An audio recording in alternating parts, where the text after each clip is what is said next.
You're listening to Everybody Pulls the Tarp, the go-to podcast for high performers. I'm Andrew Moses. Each week, you'll hear my thought-provoking conversations with Olympians, pro athletes, CEOs, elite coaches, best-selling authors, and other high performers to uncover their secrets to success. Get ready to be inspired each week when we talk about leadership, teamwork, work ethic, and more. Are you ready? Let's go.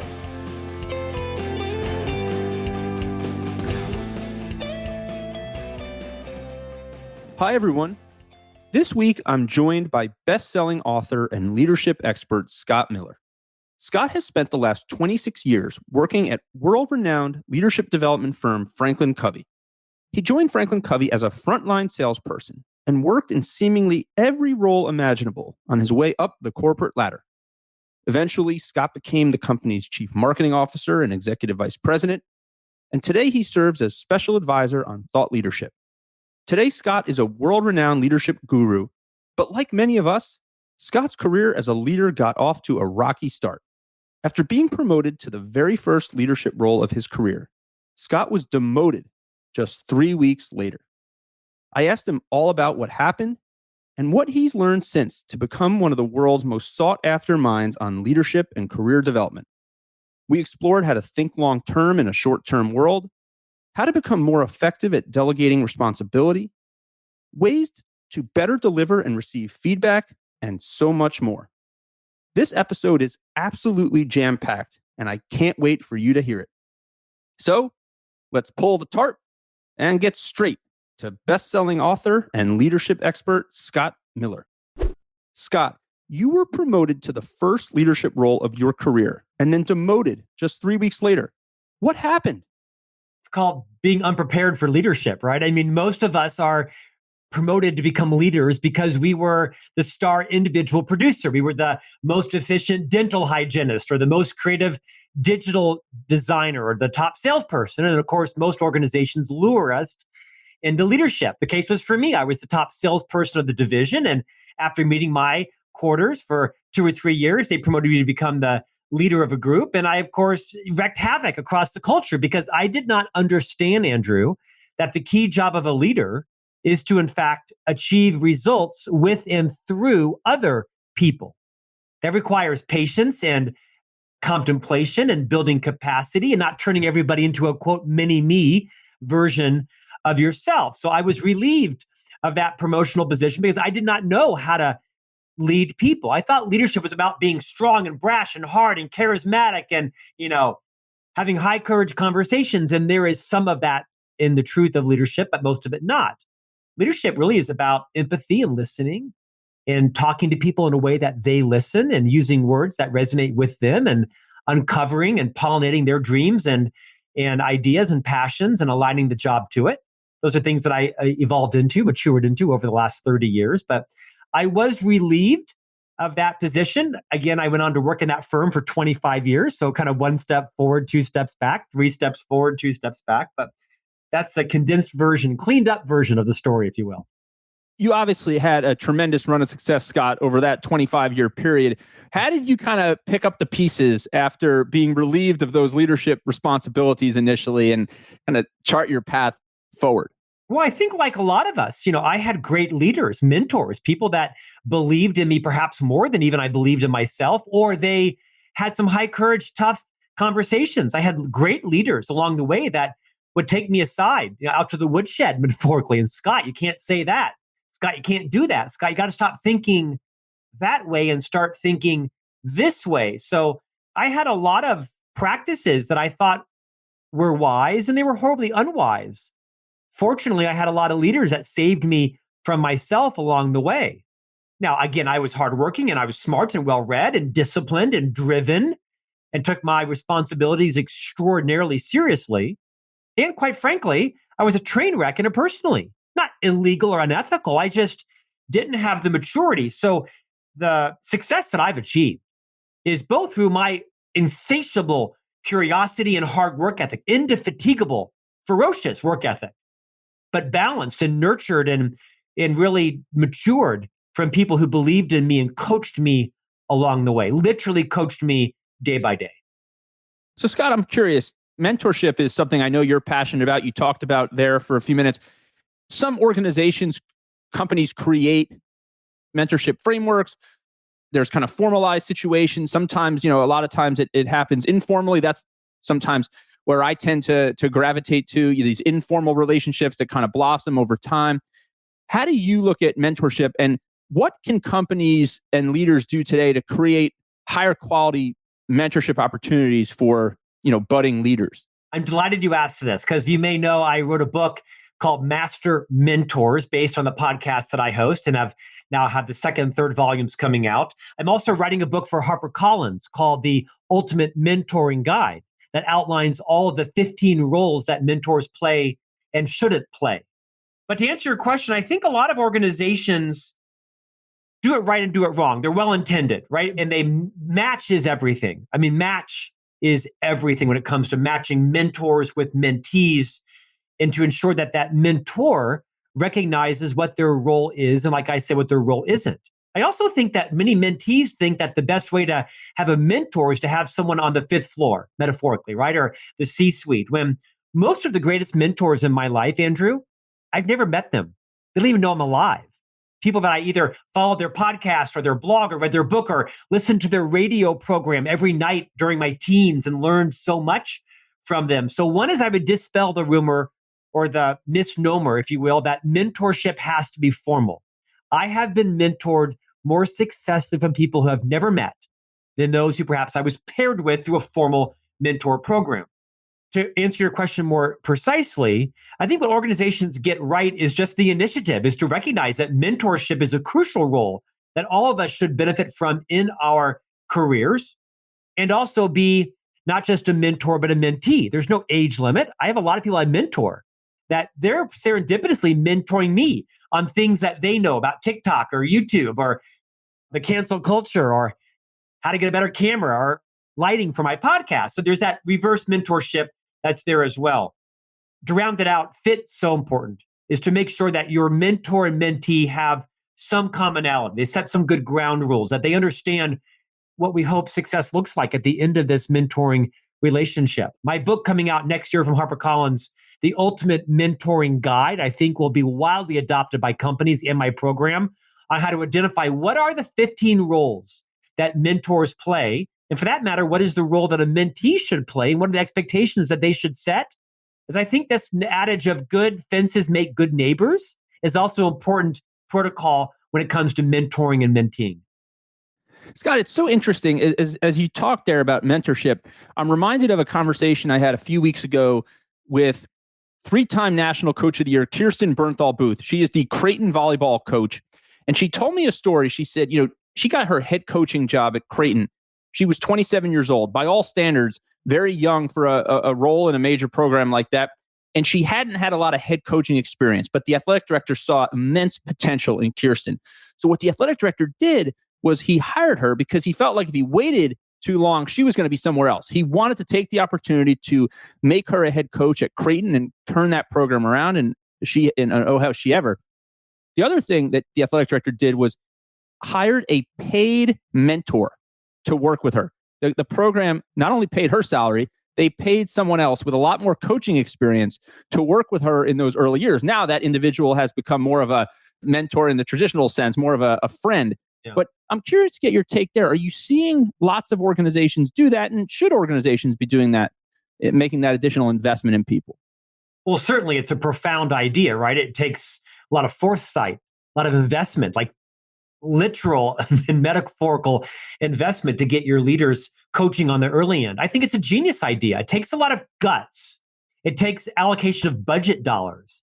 It takes this foresight to recognize that we want this person to develop here and stay here. Maybe not always, but stay here more than the average tenure, which is for many people now 18 months in a job. And so I think kudos not just on the coach, but kudos on the leader that saw the long-term strategy to say, you know what, $100,000 on the front side is going to be worth a couple $1 million on the backside, or success, or think about the lives we're going to change with the students on the team, because we have stability in coaching that transfers knowledge from one year to another. Not every company is in that position. Not every company has been afforded the privilege of thinking perhaps short term to think long term. But the most successful people are in the long game, that they live in a short term world, but they think long term. They're able to think long term in a short term world, and they're able to have the courage it takes to ask for resources from the board or ask for resources from your leader that may or may not be wise bets, but most times turn out to be. It shows, I think, enormous foresight and maturity on the team or people that decided to hire the coach, because money's not abundant everywhere. They had to take that money from some other program or some other staff, but they saw the potential return on this investment. It sounds like it was a wise investment. All of us could translate into our own careers as well. Think long term in a short term world. Scott, I think that's a great segue, the thinking long term, into talking about failure. I know you have a mantra that is own your mess, and I want to dig into all that. But I'll tell you, Scott, one of the things, and I've talked to almost 100 of the world's top performers now, Olympic athletes, pro athletes. 101. Me. 101. Yeah, almost. We're almost there. We're almost there. You're making it high 90s. High 90s, Scott. But Olympians, professional athletes, best-selling authors, CEOs, TV stars, musicians, almost every single one of them has talked about the role that failure and the space to fail has played in their success. And an Olympic athlete will say to me, Andrew, people, when I win a gold medal, people see me land that jump. They don't see that there's thousands of times that jump didn't work. And it's one of the things that's been so consistent. So I want to dig into failure a bit and the owning your mess and how you look at failure as part of that long view of creating better leaders, more successful people. Well, I think you said it best. And the ski jumper was the Olympian, that there's no such thing as overnight success. There is overnight fame, and it's usually fleeting or ill-gotten, but there's no such thing as overnight success. This is a consistent theme amongst everybody you've interviewed, everybody I've interviewed, everybody that I'm friends with in that echelon of performance, is that they know how to hype their failures. They know how to learn from their failures. I interviewed Rachel Hollis, who's a friend of mine, very famous author and entrepreneur, had a rough 2020 and 2021, and she's back on the rise, I hope, for her. And she said something to me that haunts me. She says, most people aren't scared of failure. They're scared of having other people see them fail. And I think there's something in that, is to recognize that, like you, everybody I've ever interviewed on my 2 podcasts, they'll tell you that they've had exponential number of failures that most people never saw. All you saw was the hit TV program, or like you say, the downhill run, or the 8th book that become the bestseller, or the 80th speech that you saw at a conference, but you didn't see the other 78 were at a small, free conference where they paid to speak there, or their TED talk that, was so bad it didn't go on air. That there's this constant theme of being able to not just own your mess, because when you own your mess, you make it safe for others to own theirs, talk about their challenges and their fears and maybe their setbacks. But then I think the best leaders, Andrew, is they teach through their failures. They teach through their mistakes. They open the kimono, so to speak, responsibly and say, hey, everybody gather around. Let me tell you about the biggest sales deal I ever lost. Let me tell you about a termination I once led, and it went sideways because I said this wrong or did that wrong. Not in a gratuitous way. Over-disclosure is a thing. I have some intimacy with over-disclosure sometimes as a Catholic. I know how to confess a thing or two. But I think a leadership competency is being able to own your mess, which allow others to own theirs, and then teach through it in a way that allows people to avoid your pitfalls. Because I don't think most people can replicate your talent, your education, your experience, your genius. I can't replicate, Andrew, what you've done well for the most part. What I can do, however, is if you're willing to share with me the mistakes you made, I can see those and say, okay, I'm going to step around that pothole. I'm going to walk over around that landmine, because, gosh, some large portion of success is just avoiding the pitfalls, and the other is learning from them. It's remarkable, Scott. I think when leaders share their missteps, their mistakes, as you put it, the way that you accelerate the camaraderie building, the comfort, the vulnerability of everyone on the entire team. What types of things can leaders do if they're not comfortable with sharing their failures? How do they get more comfortable sharing failures? I'd say a couple of thoughts. Remember, Dr. Covey, the author of the book, The 7 Habits of Highly Effective People, he's the co-founder of the FranklinCovey company, where I was the chief marketing officer for a decade. He said a lot of wise things. One of them was be a light, not a judge. Be a model, not a critic. So for those of you listening or watching that are formal or informal leaders of teams, or perhaps you're individual contributors wanting to improve the culture of your organization, remember what Andrew said. Vulnerability is a leadership competency. It's also a colleague competency and a parent and a friend and a spouse and a partner competency. That vulnerability isn't just in vogue. I mean, it's something legit where it allows you to set a culture where others can share their own vulnerabilities. So it requires you to move outside your comfort zone. It requires you to sometimes shine a spotlight on your own fears or insecurities as well. I don't know there's one formula that fits everybody. Quite frankly, I'm a stutterer. I have a pronounced speech impediment. I've been a stutterer all my life, decades of speech therapy and speech pathology and braces and Invisalign and headgear and retainers and all of that and speech coaches. And I talk about it very openly, not gratuitously, but I talk about it openly because I know there will be some people on this podcast listening or viewing that also have had some level of speech impediment. Because I have found, Andrew, when you hang a lantern on your own troubles, you usually beat someone else with a nefarious or self-serving mode from shining the light on you. So I would just say, channel what Rachel Hollis said. Most people aren't scared of failure. They're scared of other people seeing you fail. And I tell you, I'm not. I think it takes a level of private victory and confidence in yourself to recognize that I'm going to fail. I'm going to flub up interviews. I'm going to write books that people hate. I'm going to do podcast interviews that people mock me on. But I'm more resilient than the average person. So I would say to the listener, check your resiliency, check your purpose, check your values, know who you are, and recognize you're going to make mistakes. And everybody's going to know them and they're going to talk about them. So why not just beat them to it and talk about it yourself? It's kind of inevitable. And by the time you start this, you'll grow the muscle. Vulnerability doesn't happen overnight. You got to kind of build that muscle like in the gym. And the more you become comfortable talking about what you struggle with, not as an excuse. You can't say, oh, I'm bad at math. I hate that. Or I'm bad at English. That's negative self-talk. That's different from owning your mess and being vulnerable. Oh my gosh, I failed algebra twice in high school. But I went on to be an officer in a public company that can read a P&L as fast as you and anybody else because I chose to put time in that. By the way, never used algebra once in my adult life. Yeah, nobody listening is going to hire me to be their algebra tutor, Scott. I can assure you that. Is there one mistake early in your career that you made that you felt like was a game changer for you in the sense that it really got you thinking and helped you move forward? Yeah, I think it's gossip. I think gossip is the cancer in every organization. And most of us don't think we do it. We think other people do it. Gossip is the quickest way to destroy your reputation and your brand and your trust with others. You don't get to decide if you're trustworthy. The other person decides if you are trustworthy based on whether or not you have behaved yourself into a reputation of being trusted by others, whether that is making and keeping commitments, whether that is keeping confidences, whether that is not jumping on the bandwagon and trash talking someone, because you build trust with those who are present when you are loyal to those who are absent. So if you and I are talking together at lunch about Tina, and I'm trash talking Tina, you're thinking, well, gosh, Scott's going to do the same thing with me when he's at lunch with Tina. And so I build trust with you when I say, you know what? I'll keep that for my private conversation with Tina, but let's talk about this over here.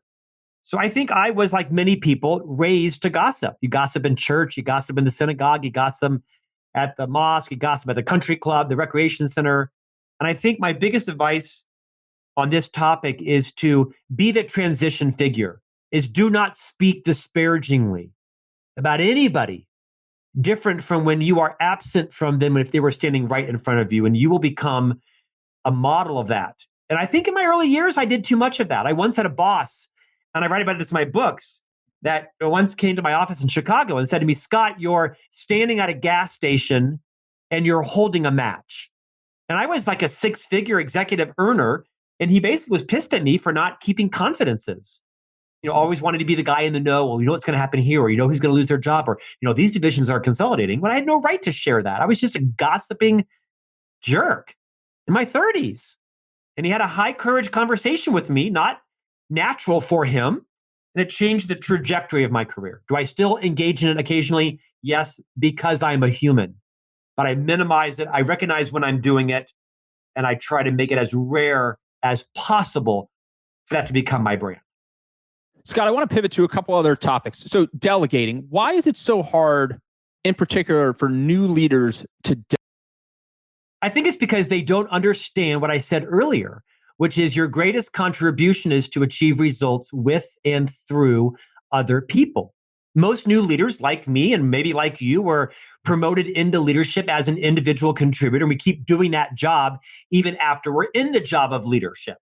Now, your job as a leader, depending upon your division or your company, isn't to delegate your entire job out so that people wonder what the heck is it you're doing, but it's to understand that your success is not going to become as a result of you rushing in and saving the day. Your success is going to become palpable because you've developed the capability in other people. You've developed capacity that you're vulnerable enough to hire people who are smarter than you are, who are palpably, noticeably more talented than you are, and to grow them and nurture them around you.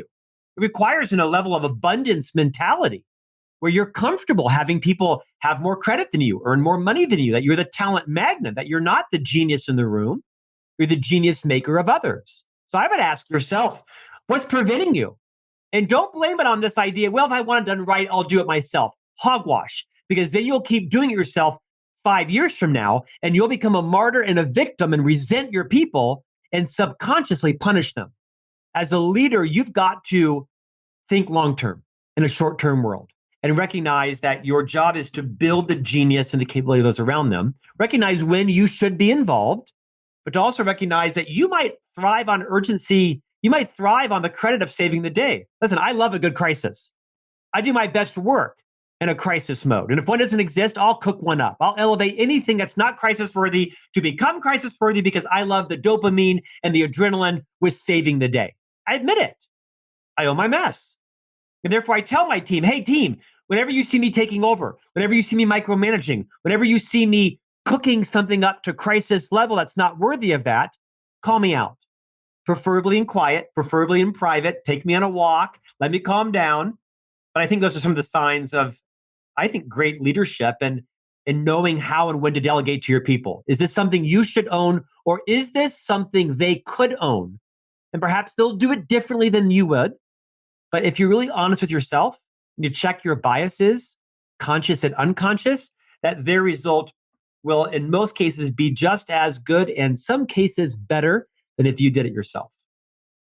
How do you balance like the feedback? You talked about obviously people having really kind of uncomfortable, challenging conversations, but how do you balance feedback? Like what's your approach to giving feedback, positive and constructive?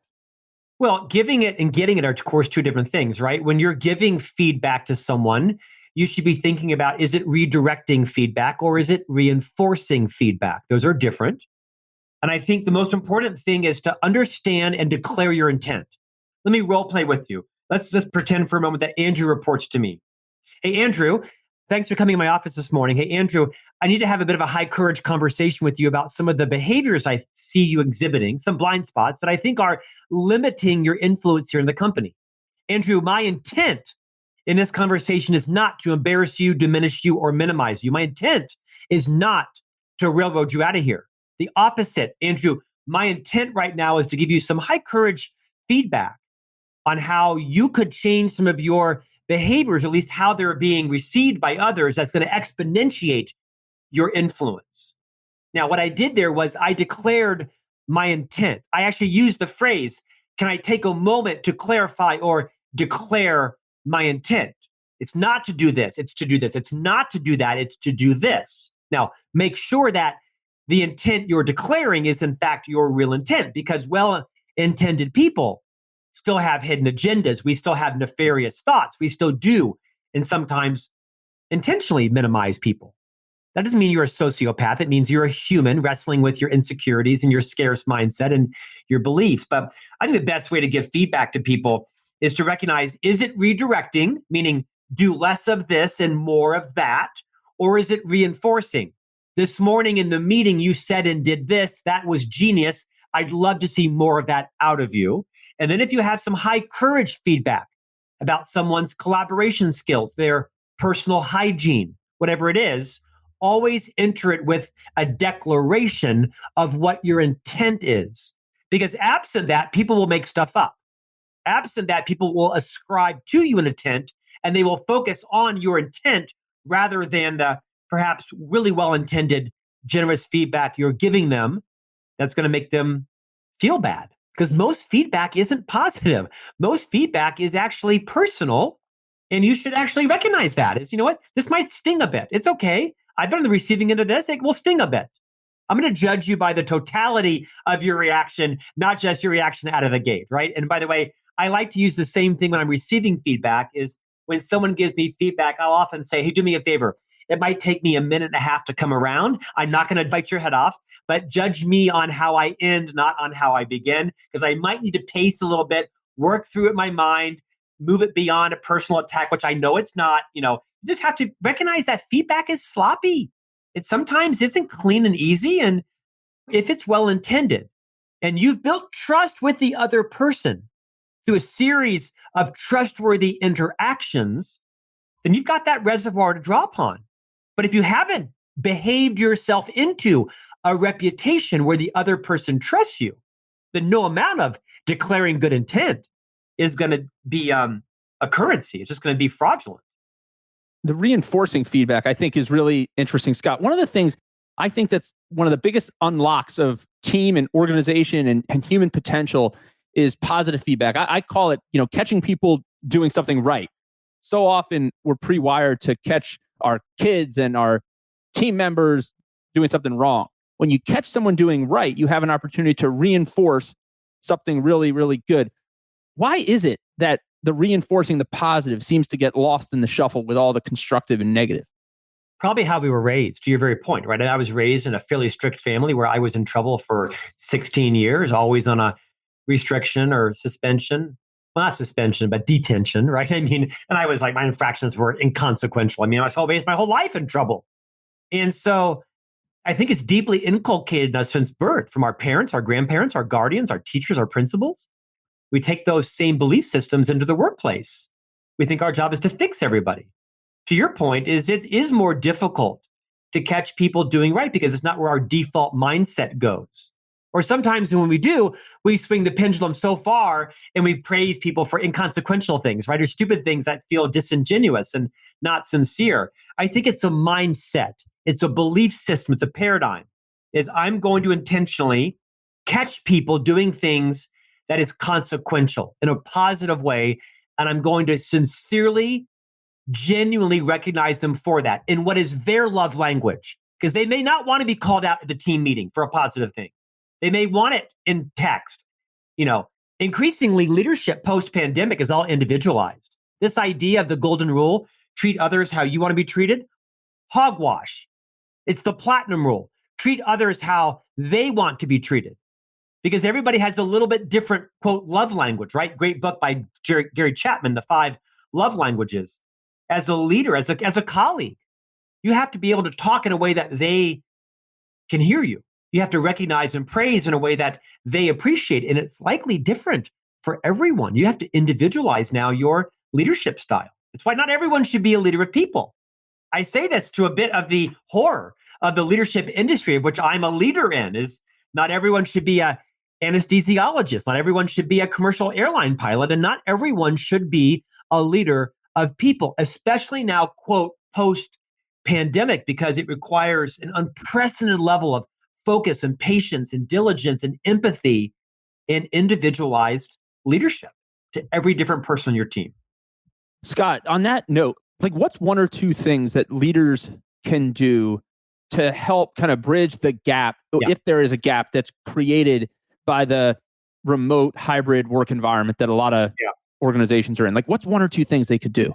A couple of things. One is, I think, is to be listening for their hidden story.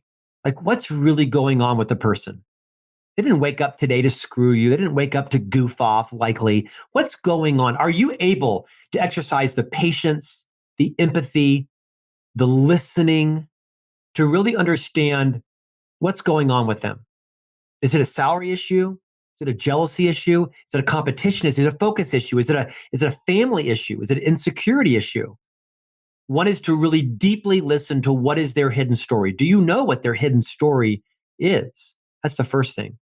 Second thing I think is to exercise what is an unnatural level of these skills. Is most of us have had to exhibit an unnatural level of patience in the last couple of years. I'm not a naturally patient person. I like to assume I know what the issue is behind the issue. I get it wrong about 80% of the time because I'm an impulsive, impetuous person. So I have to be a little more thoughtful of really kind of unpacking and wondering what's going on there. I wonder why that's happening. Why are they talking that way or thinking that way? And I also have recognized that self-awareness in leadership is, if someone would ask me, what is the number one leadership competency? It's not mission, vision, and values. It's not system structures and strategy. It's self-awareness. What's it like to be on the other side of a Zoom call with me? What's it like to be led by me? What's it like to lead me? What's it like to be married to me? What's it like to be parented by me? What's it like to live next door to me? Because the more self-aware you are, the more you realize what's it like to be on the other side of the conversation. Because my natural voice level is this loud. I'm a very loud, charismatic, dominant person. And my wife says if I just lowered my voice down to this level, a whole larger group of people would resonate with me. Because you see, Andrew, I'm always in selling mode, persuasion mode, influence mode. I think if I talk louder and stronger and faster, I'll convince you to follow me. And so I have to be really thoughtful of how does that other person want to be treated? Are they an introvert? Are they quieter? Do they resonate with a softer voice or a slower voice? Would they rather go on a walk? Would they rather be off Zoom and off camera? And so I have to become a little less selfless, a little more selfless, and a little less selfish to always default to what is my natural style, the way that I resonate with, because most of us lead and present and communicate in the ways that resonates with us. But we have to be selfless enough to recognize that might not be Tim's style. That might not be Janita's style. And do I even know her style? And do I know the way best to communicate and influence her by meeting her where she is? It requires a level of individualized leadership that all of us are going to have to rise to. Scott, I have had so much fun. I have learned a ton. I could ask you questions about all these topics for hours, and we're going to have to circle back on some of these another time. But I appreciate you spending some time, Scott. I have learned so much. Continue the great work. I can't wait to see what books come next out of your brain. You're making the world a better place, and you're making everybody who's part of the world a better leader. So thank you for pulling the tarp, and we'll have to catch up again soon. Andrew, thank you. Thank you for joining me this week. Be sure to subscribe in your favorite podcast app so you can catch all of our upcoming episodes. And if you are like me and want a world full of tarp pullers, then leave a review to help others find us. You can also follow me on Instagram at AndrewMoses123 and sign up for my monthly email newsletter at everybodypullsthetarp.com/newsletter. I'll share tips and insights to help you achieve maximum success and happiness. Today is a great day to pull the tarp. I am rooting for you. See you next time.